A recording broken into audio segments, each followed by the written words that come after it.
യേശയ്യ 27 അധ്യായം.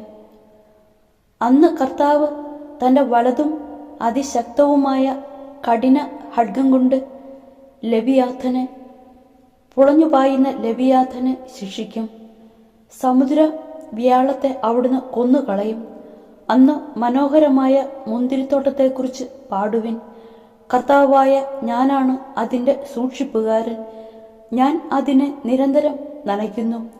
ആരും നശിപ്പിക്കാതിരിക്കാൻ ഞാൻ അതിന് രാപകൽ കാവൽ നിൽക്കുന്നു. എനിക്ക് ക്രോധമില്ല. മുള്ളുകളും മുൾച്ചെടികളും മുളച്ചു വന്നാൽ ഞാൻ അവയോട് പൊരുതും. ഞാൻ അവയെ ഒന്നിച്ച് ദഹിപ്പിക്കും. അവയ്ക്ക് എൻ്റെ സംരക്ഷണം വേണമെങ്കിൽ എന്നോട് സമാധാന ഉടമ്പടി ചെയ്യട്ടെ, എന്നോട് സമാധാനത്തിൽ കഴിയട്ടെ. ഭാവിയിൽ യാക്കോബ് വേര് പിടിക്കും, ഇസ്രയേൽ പുഷ്പിക്കുകയും ശാഖകൾ വിരിക്കുകയും ചെയ്യും. ഭൂമി മുഴുവൻ അതിൻ്റെ ഫലങ്ങൾ കൊണ്ട് നിറയും. ഇസ്രായേലിൻ്റെ ശത്രുക്കളെ പ്രഹരിച്ചതുപോലെ അവിടുന്ന് ഇസ്രായേലിനെ പ്രഹരിച്ചിട്ടുണ്ടോ? ഇസ്രായേൽ ജനത്തിൻ്റെ ഘാതകരെ വധിച്ചതുപോലെ അവിടുന്ന് ഇസ്രായേൽ ജനത്തെ വധിച്ചിട്ടുണ്ടോ? അവിടുന്ന് അവരെ പ്രവാസത്തിൽ അയച്ചു ശിക്ഷിച്ചു. കിഴക്കൻ കാറ്റിൻ്റെ നാളിൽ അവിടുന്ന് അവരെ ഊതിപ്പറപ്പിച്ചു. അങ്ങനെ യാക്കോബിൻ്റെ പാപം പരിഹരിക്കപ്പെടും. അവൻ്റെ പാപമോചനത്തിൻ്റെ പൂർണ്ണ ഫലം ഇതാണ്. ചുണ്ണാമ്പ് കല്ലുപോലെ അവൻ ബലിപീഠത്തിൻ്റെ കല്ലുകൾ പൊടിച്ചു കളയുകയും അക്ഷേര പ്രതിഷ്ഠകളും ധൂപപീഠങ്ങളും നശിപ്പിക്കുകയും ചെയ്യും.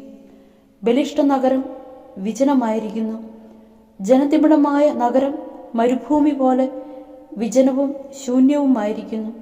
അവിടെ കാളക്കിടാവ് മേഞ്ഞു നടക്കുകയും വിശ്രമിക്കുകയും ഓരോ പൊടിപ്പും തകർക്കുകയും ചെയ്യുന്നു.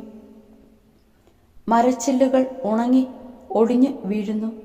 സ്ത്രീകൾ അത് ശേഖരിച്ച് തീ കത്തിക്കുന്നു. വിവേകം കെട്ട ഒരു ജനമാണിത്. അതിനാൽ അവരുടെ സൃഷ്ടാവിന് അവരുടെ മേൽ കാരുണ്യമില്ല. അവർക്ക് രൂപം നൽകിയവന് അവരിൽ പ്രസാദമില്ല. അന്ന് യൂഫ്രട്ടീസ് നദി മുതൽ ഈജിപ്ത് തോടുവരെ കർത്താവ് കറ്റമെതിക്കും. ഇസ്രയേൽ ജനമേ, നിങ്ങളെ ഓരോരുത്തരെയായി കർത്താവ് ശേഖരിക്കും. അന്ന് ഒരു വലിയ കാഹളധ്വനി ഉയരും.